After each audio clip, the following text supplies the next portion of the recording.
My name is Stella Simmons. I'm 28 years old, and I'm the head of sales at a well-known car dealership in Chicago. Right now, I'm sitting in front of my grandfather's grave with a bouquet that's already starting to wilt at the edges, like it knows it's too late to become something beautiful again. He passed away a little over a month ago, and 2 days ago, I heard the contents of his will. He left me 500,000, exactly like he promised. But the money isn't what's making my hands shake as I place these flowers down.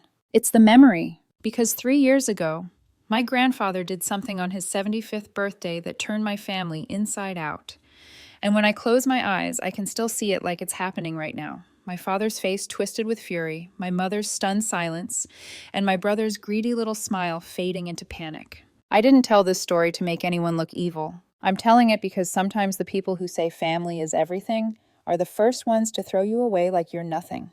And that's exactly what happened to me. My life split into before and after in May 2022. Back then, I was 25, still working at the same dealership, just lower on the ladder, hungry, ambitious, taking every overtime shift I could because I wanted a future that was mine. I was living with my parents in our two-story home in Lincoln Park. Not because I couldn't survive on my own, but because I was saving. Chicago rent is a beast, and I told myself if I could just endure living under their roof a little longer, I'd buy my own place before I turned 27. Every month, I paid my parents $1,000 for living expenses. They always framed it like a moral lesson. Fairness, my father would say, like he was reading from some sacred family rule book. Anyone who lives here contributes. And my older brother Hayden, who was 27 at the time, paid the same. On paper, it looked equal. In reality, it was a performance, because I found out something by accident. One afternoon, I came home early and heard voices in the garage. I slowed down without thinking, and that's when I saw it. My father handing Hayden a thick envelope. I didn't even need to see inside. I recognized the way Hayden's fingers curled around it fast, like a thief protecting a stolen prize. Later that night, when I couldn't sleep, I checked the calendar. It was the exact day we paid our monthly fairness contribution. After that, I started paying attention. And twice more I caught it. Different places, same ritual. My father or mother, quietly giving Hayden his $1,000 back. So basically, I was the only one truly paying. Hayden was living for free, funded by the parents who lectured me about responsibility. At first, I tried to swallow it. Jealousy is ugly, and I didn't want to become that kind of person.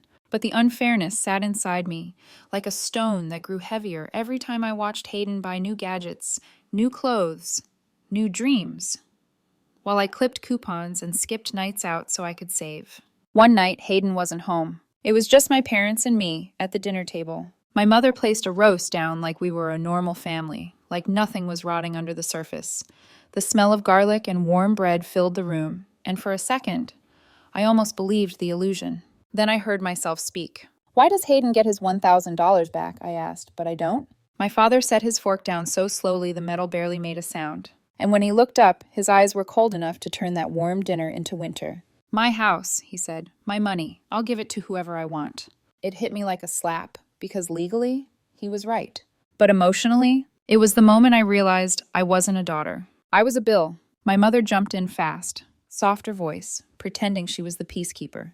"Hayden's having some financial trouble," she said. "We're just helping him a bit." But I knew that lie. I'd known it my whole life. Because favoritism didn't start with rent money. It started when we were kids. Hayden got the better toys, the bigger birthday parties, the nicer clothes. When he cried, my parents ran to him like the house was on fire. When I cried, my father would stare at me like my tears were an inconvenience.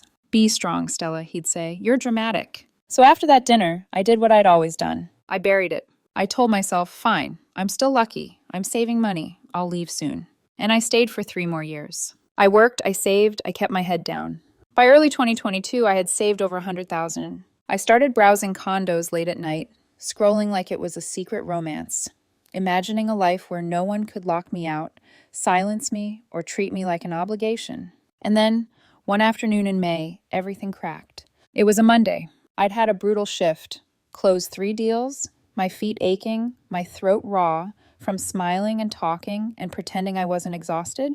I pulled into the driveway around 6 o'clock p.m., and what I saw on the porch stopped my entire body like someone had hit pause. 3 familiar black suitcases, neatly lined up, like someone had arranged them with pride. I stared at them, my brain refusing to connect the dots because the dots were too cruel. Then I saw the paper, a white sheet taped to the largest suitcase. I walked closer, heart thudding harder with every step.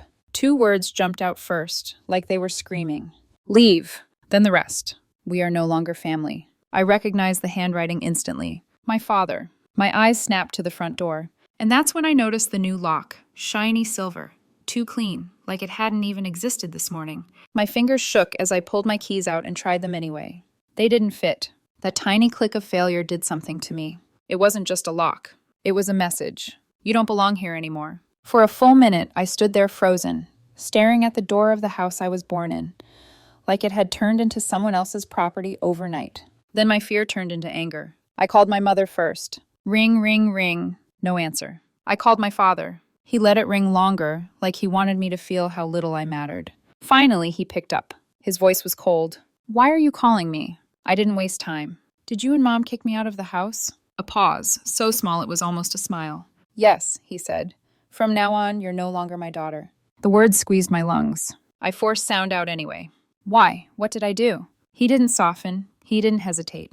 You have money, he said, and you refused to help your brother. That's why. And then he hung up. I tried calling back. Blocked. Just like that, I went from family to nothing in under 60 seconds. Standing there beside my suitcases, the world felt too bright, too normal.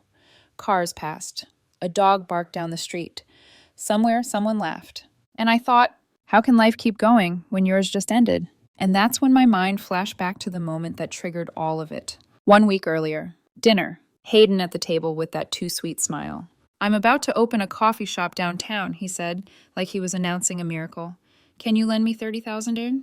The number landed like a bomb. I didn't even have time to breathe before I said, I don't have that kind of money. Not because I literally had nothing, but because $30,000 wasn't help. It was a harvest. It was nearly a quarter of what I'd sacrificed for. And the bigger reason? Hayden already owed me money. 3 times over 3 years. $500 for car repairs. $800 for a marketing course. $700 because he was temporarily struggling. Every time he promised, 2 weeks, Stella, I swear. He never paid back a single cent. When I refused, my father slammed his fork down so hard the sound rang through the room. You have to lend Hayden the money, he barked. Family helps each other. I tried to stay calm. But I really don't have that kind of money, Dad. My mother leaned forward, eyes sharp, like she was counting my insides. Your salary isn't low. You only pay $1,000 a month. Where's the rest going? By my calculations, you've saved at least $50,000. I hated that. I hated how my money, my hard work, became their business the second they wanted something. I swallowed my disgust and answered with the truth they pretended not to hear. Maybe I have savings, I said, voice steady, but Hayden's salary isn't lower than mine, and he gets his $1,000 back from you every month, so where's his money? My father's face turned red like the truth physically burned him. You don't get to question us, he growled. Watch your mouth. Hayden tried to act gentle, like he was the reasonable one. If you won't lend it, he said softly, loan it with interest. Bank rates. My mother pounced on that like it made him noble. You see, it benefits you too. But I didn't bend. I stood up from the table, hands shaking, and said the one sentence that made the entire house go silent. If you want me to loan you money with interest, then pay back the $2,000 you already owe me, with interest, for the past 3 years. That's when my father exploded. How dare you talk to your brother like that? I didn't fight anymore. I didn't scream. I just walked upstairs and shut my bedroom door with a quiet click that somehow felt louder than any shout. Then I opened my banking app. $126, $300. Every dollar still there. And still, my gut told me something ugly was coming. So I moved $120,000 into a 3-month term deposit. When the app confirmed it, I finally felt a sliver of relief. Like I'd locked my future behind glass. What I didn't realize was my parents weren't going after my money first. They were going after me. The next few days, the house turned into a silent prison. No one spoke to me. If I entered the dining room, they stood up and left like I carried a disease. Some nights they were already eating, and the second they saw me coming downstairs, they grabbed their coats and left to eat at a restaurant. 2 grown adults and a spoiled brother, acting like I was the villain for saying no. I thought it would stop at cruelty by avoidance. I was wrong. They went further than I ever imagined. They replaced the locks. They packed my suitcases. They wrote a note that erased my name from the family like it was a mistake. And as I sat on those front steps staring at the door that would no longer open for me, I realized something terrifying. The people who raised you can still decide to destroy you. And sometimes They don't even feel guilty while doing it. I don't know how long I sat there on those front steps. Time did this strange thing where it stopped being minutes and started being feelings. The tightness in my throat, the heat behind my eyes, the way my chest rose and fell like it didn't trust the air anymore. I kept staring at the new lock. Like if I stared long enough, it would undo itself. Like it would remember me. But the lock didn't care. Neither did the note. And that was the most humiliating part. How neat everything looked. 3 suitcases lined up like a clean break. Like my existence was something you could fold and zip and place outside like trash before garbage day. A car rolled by slowly, and for a second I panicked that it was someone I knew. The thought of a neighbor seeing me like that, dumped, disowned, sitting beside my own life and luggage, made my stomach turn. I grabbed the note and crumpled it in my fist so hard it nearly tore. That's when I heard the garage door grind open. Slow, deliberate, like whoever was driving wanted me to hear it. My parents' silver Honda slid into the driveway as calmly as if they'd just come back from grocery shopping. My father stepped out first. His face was stone. No hesitation, no awkwardness, no shame. Just irritation, like I was an inconvenience he expected to have removed already. He looked at the suitcases, then at me. "What are you still doing here?" he shouted. "Do you want me to call the cops?" Something inside me clicked. Not a breakdown, not tears, a cold kind of clarity. I stood, wiping my palms on my jeans, and met his eyes without flinching. "Go ahead," I said. "Call them. But you should know you're illegally evicting me. Under Illinois law, you have to give me 30 days. His mouth twitched, like he was amused by my spine. Then he laughed, a short, nasty sound. "Suit yourself," he said. "But if you stay 30 more days, I promise you there'll be 30 days you'll never forget."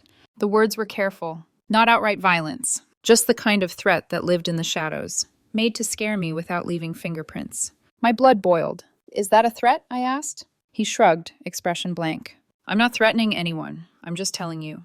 You'd be smart to leave right now. We're not family anymore." He didn't say it like he was devastated. He said it like he was reciting a rule.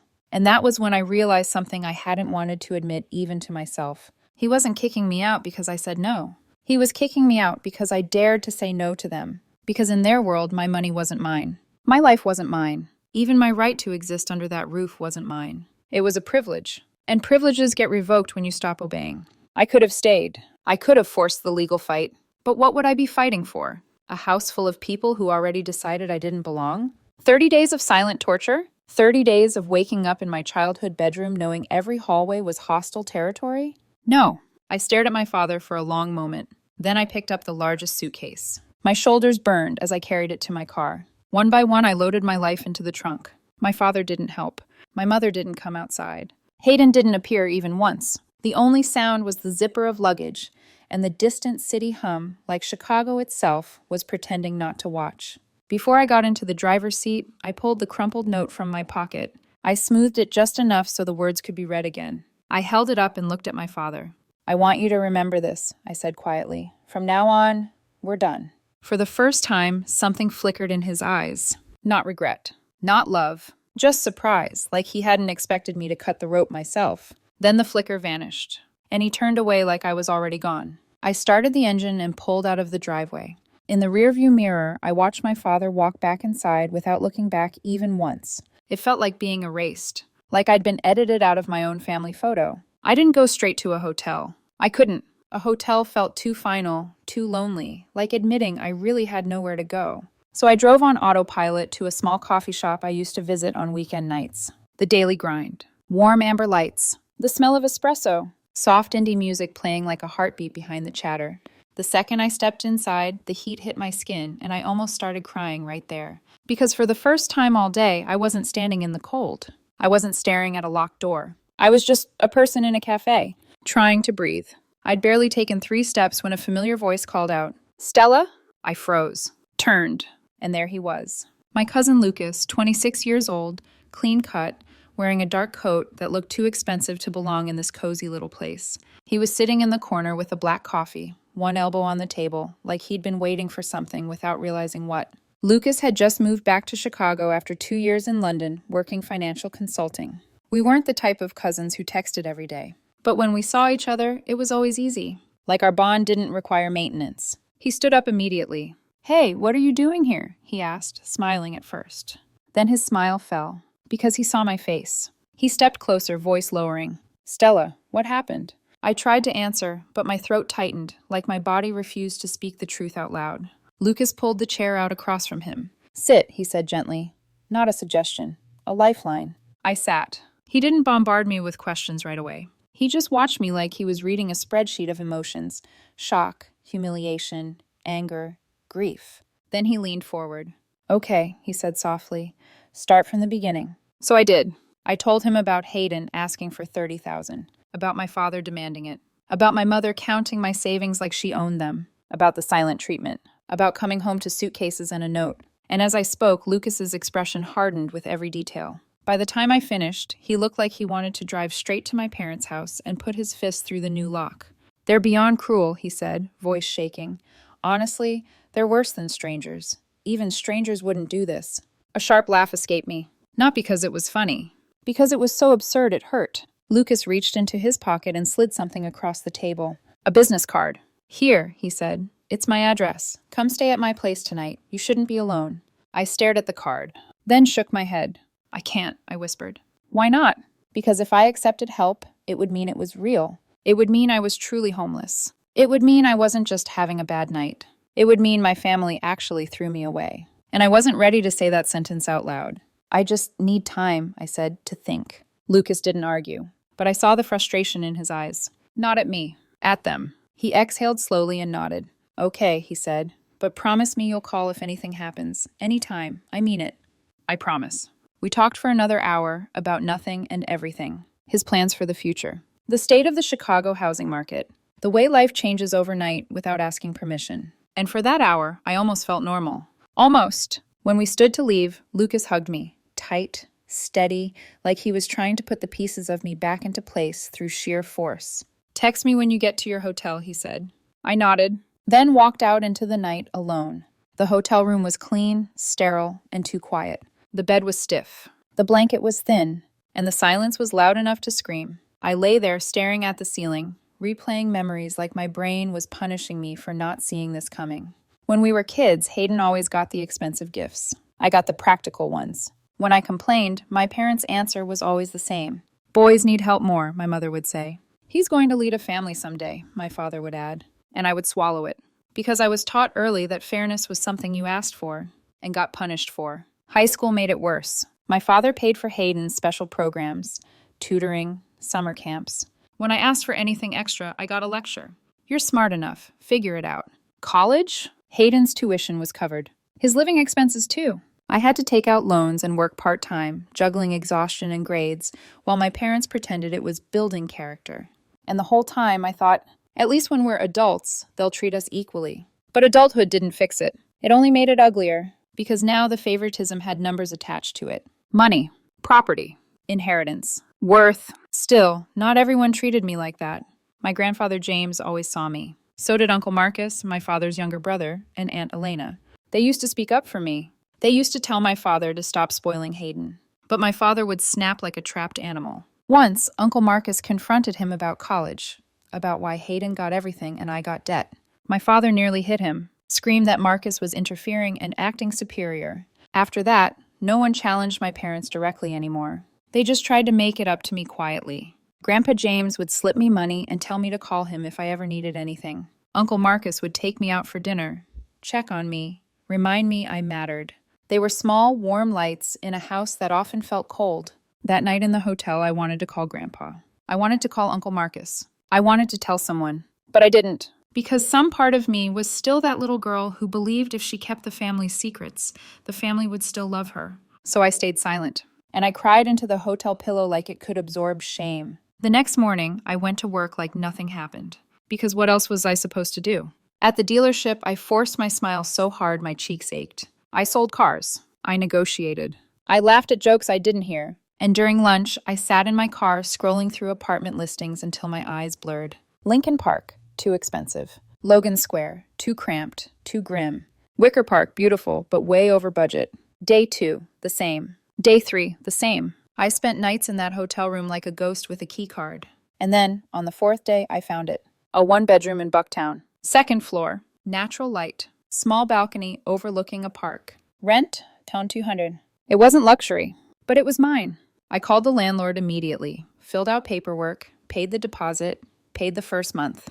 And just like that, I had a door that only I controlled. No one could change the locks on me. No one could tape a note to my suitcase and decide I wasn't family anymore. The first night in that apartment, I sat on the floor because I didn't even have a couch yet. And the emptiness felt peaceful. Lonely, yes, but safe. That weekend, like I always did, I visited Grandpa James at his house in Oak Park. It had a small garden with roses and those little ornamental trees he trimmed like they were art. It had always been the one place I felt like I could breathe.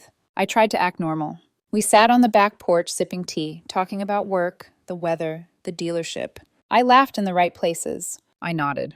I lied with a smile. But Grandpa James had lived 75 years. His eyes were sharp, like they could cut through pretending. As I stood to leave, he looked at me and asked quietly, "Stella, is there something you're not telling me?" His voice wasn't accusing. It was tender, concerned, the kind of concern that makes you want to break down because you know it's real. I forced my smile wider. "No, Grandpa," I said, "I'm fine." He studied me, then gave a slow nod. He didn't push. He didn't argue. And I thought I'd gotten away with it. What I didn't know was that Grandpa already knew everything, because Lucas had already told him. And Grandpa James wasn't the type of man who let cruelty go unanswered. A few days later, he reminded me again, almost insistently, "You have to come to my birthday dinner, Stella." Even though the thought of seeing my parents made my stomach twist, I agreed, because Grandpa was the one person I couldn't disappoint. And I had no idea that on his 75th birthday, he was about to set a trap so perfect, my parents would walk right into it smiling. The day of my grandfather's birthday arrived, wrapped in a kind of dread I couldn't shake. I stood in front of the mirror in my new apartment, adjusting my jacket for the third time, staring at my own reflection like I was preparing to walk into a courtroom instead of a family dinner. I almost didn't go. Every instinct in my body told me turning around would be safer, easier, quieter. But Grandpa James had reminded me 3 separate times that week. "You have to be there, Stella. Not I hope you come. Not if you're free. You have to." So I went. I spent hours picking his gift. Not because he expected anything, he never did, but because I wanted it to mean something. I finally settled on a thick navy blue jacket lined with soft shearling. Chicago winters were brutal, and Grandpa had always hated the cold even when he pretended otherwise. I wanted him warm. I wanted him protected. Something no one had ever prioritized for me. When I pulled into the driveway of his Oak Park house around 6 o'clock p.m., I already knew they'd be there. I could see the familiar cars parked outside. My parents. Hayden. I sat in my car for a full minute, hands gripping the steering wheel, breathing like I was about to dive underwater. Then I got out. The front door was unlocked. Inside, the living room was full. Everyone was already seated. And the silence when I stepped in was so complete it felt deliberate. No hi. No nod. No acknowledgement at all. It was like I had walked into a room of mannequins. My father was the first to break the quiet. He leaned back slightly and looked at me like I'd tracked mud across his floor. "What are you doing here?" I didn't answer. I walked past him without a word. I wasn't there for him. I wasn't there for my mother. I wasn't there for Hayden. I was there for the man who raised me when they decided I wasn't worth the effort. "Stella," a warm voice said. I turned and saw Uncle Marcus standing up from his chair, a genuine smile on his face. "It's been a while," he said. "How have you been?" My throat tightened. "I'm doing okay," I said honestly. "Thank you for asking." He pulled me into a firm hug, the kind that says you still belong somewhere. Across the room, my cousin Lucas stood and nodded at me with a quiet smile. No words. Just support. Then Grandpa James walked in from the kitchen. The moment he saw me, his face lit up. Not the polite smile people give out of obligation. A real one. The kind that reaches the eyes. "Stella," he said warmly, "you came." I handed him the gift box. "I wouldn't miss it," I said. He thanked me sincerely and ushered everyone toward the dining table like the past month of family destruction didn't exist. That was Grandpa. He believed family meals were sacred. Once we were seated around the large oak table, plates of food arranged carefully, the room felt tense but contained, like a bomb waiting for a signal. Then Grandpa suddenly stood up. He tapped his forehead lightly. "Oh," he said, smiling, "I almost forgot. I have gifts for everyone." The energy at the table shifted instantly. My parents straightened. Hayden's eyes lit up. They leaned toward each other, whispering like kids on Christmas morning. My father chuckled confidently. "Probably those old bottles of scotch you've been collecting," he said. My mother shook her head. No, I think it's cash. He knows how expensive everything is these days." Hayden didn't even pretend to be subtle. "I don't care what it is," he said. "As long as it's expensive. I still need money for the cafe." They laughed. They speculated. They expected. Across the table, Uncle Marcus, Aunt Elena, and Lucas stayed silent. They didn't smile. They didn't guess. They waited. Grandpa disappeared into his bedroom and returned a minute later, carrying 3 neatly wrapped boxes. Only 3. He placed them in front of my father, my mother, and Hayden. No one else. The 3 of them practically glowed. My father even glanced at Uncle Marcus with a smug little smile. "Well," he said, "guess Dad knows who deserves gifts." The arrogance made my stomach turn. Grandpa looked at them calmly. "Go ahead," he said, "open them." They tore into the wrapping paper. The sound filled the room, sharp, eager. And then, silence. Their smiles collapsed. Confusion twisted into disbelief. Then rage. Inside each box was a single piece of paper. No bottle. No cash. No gift. My father shot up so fast his chair scraped violently against the floor. "What the hell is this?" he shouted. My mother's hands trembled. Hayden's face went pale. Grandpa didn't raise his voice. "I gave you the same gift you gave Stella." I leaned forward instinctively, heart pounding. I already knew, but seeing it still felt unreal. Each note said the same thing. "Leave, we are no longer family." My father scoffed. "I kicked her out because she refused to help the family," he snapped.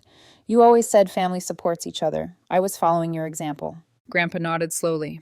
"That's true," he said, "and I'm doing the same." Then he asked quietly, "Do you remember what happened 25 years ago?" The room froze. My father frowned. "What are you talking about?" Uncle Marcus stood. His voice was steady, controlled, but heavy with memory. 25 years ago, when Elena was giving birth to Lucas, we needed $3,000 to cover hospital costs. You had nearly $50,000 in savings. He looked straight at my father. "And you refused to lend us a single dollar." My father's face drained of color. I was saving to buy a house," he stammered. Grandpa locked eyes with him. "I didn't blame you," Grandpa said. "So why did you blame Stella?" Silence swallowed the room. Then Grandpa asked the question that broke everything. "What was more important, Dennis, helping bring Lucas into this world or funding Hayden's coffee shop?" My father couldn't answer. A full minute passed. Grandpa slammed his hand on the table. "Answer me." My father flinched. "Lucas," he whispered. "Lucas was more important." "Louder," Grandpa said. My father swallowed. "Lucas was more important." Grandpa nodded once. Then he said the words that ended everything. "Then leave. You are no longer my family." My mother started crying. "Please, Dad." When Stella begged for understanding, Grandpa cut in. "Did you give her any?" They had no answer. Then Grandpa dropped the final blow. "I'm changing my will, effective immediately. Dennis, Victoria, and Hayden are removed." The room exploded. "You can't do this," my father yelled. Grandpa didn't even look at him. "Marcus," he said calmly, "call the police." They scrambled. Threats. Crying. Humiliation. And then they were gone. The door slammed. Silence settled. And for the first time all evening, the house felt warm again. I looked at Grandpa, tears burning my eyes. "Thank you," I whispered. He smiled softly. "Lucas told me everything the day you were kicked out." I turned to Lucas. He nodded. No apology. No hesitation. Just loyalty. That night, as we sang Happy Birthday and shared food without bitterness, I realized something powerful. Sometimes justice doesn't scream. Sometimes it waits patiently until the right moment to speak. After my grandfather's birthday, it was as if my parents and Hayden evaporated. No calls, no texts, no awkward apologies or fake concern. They simply stopped existing in our lives. And honestly, the silence was peaceful. Weekends became something I looked forward to again. I spent them at Grandpa James's house with Uncle Marcus, Aunt Elena, and Lucas. We cooked together, laughed, argued over board games, and sat on the back porch watching the garden change with the seasons. For the first time in my life, family felt safe. I moved fully into my routine, work during the week, dinners with Grandpa on Sundays, slow mornings on my balcony with coffee and quiet. I thought maybe this was it. Maybe the storm had passed. I was wrong. In December 2024, everything shattered again. It started with what was supposed to be a routine checkup. Grandpa had been coughing more than usual, losing weight, getting tired faster. He brushed it off like he always did. "I'm old," he joked. "That's what old people do." But the doctor didn't smile. Late-stage lung cancer. 8 months. Maybe less. I remember the room spinning when I heard the words. Uncle Marcus went pale. Aunt Elena covered her mouth. Lucas stared at the floor like he was afraid if he looked up, he'd lose control. "And Grandpa?" He reached out and squeezed my hand. "It's all right," he said calmly. 8 months is still time. Let's not waste it crying." That was who he was. Even facing death, he was comforting us. From that day on, we reorganized our lives around him. We made a care schedule so he'd never be alone at night. We cooked his favorite meals. We listened to the same stories we'd heard 100 times and laughed every time like it was the first. But there was one thing that kept eating at me. My parents didn't know, and despite everything, I felt they should. So one afternoon, about a month after the diagnosis, I drove back to the house where I grew up.